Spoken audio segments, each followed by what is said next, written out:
Queen's drummer recalls finding Freddie Mercury's voice dreadful. Earlier in the days, Queen's drummer Roger Taylor is looking back at how their famed vocalist Freddie Mercury's voice needed a lot of work before it became iconic.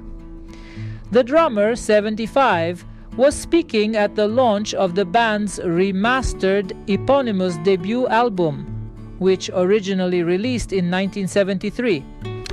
"I don't think you realize how dreadful he sounded before," the musician said of Mercury, before detailing how the late singer's famously operatic singing voice even left his mother horrified when the band first started out.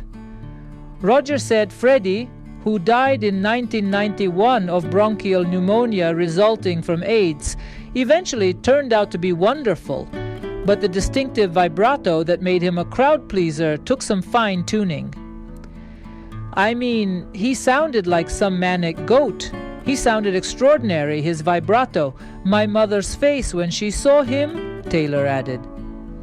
Taylor then moved to the good part, remembering the Bohemian Rhapsody lyricist and lead vocalist as "our wonderful Freddie, whom we will never forget."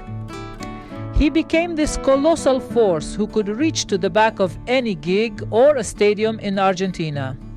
"He reached everyone," the drummer recalled. After the band split following Freddie's death at the age of 45, Roger and Brian May continued to tour under the band's name with lead vocalist Adam Lambert.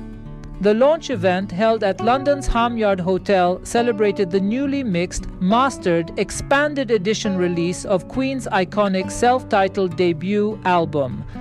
Brian claims the album is now in a better state than it was upon its initial release in 1973, per Guitar.com. "I'm not saying the original version was bad, it just wasn't what we dreamed of. Freddie and John too were always conscious of this thing in our past which seemed like it couldn't be fixed," he told the outlet. He shared that every instrument has been re-examined from the bottom up, explaining the guitars were originally recorded very dry, so we've remedied that.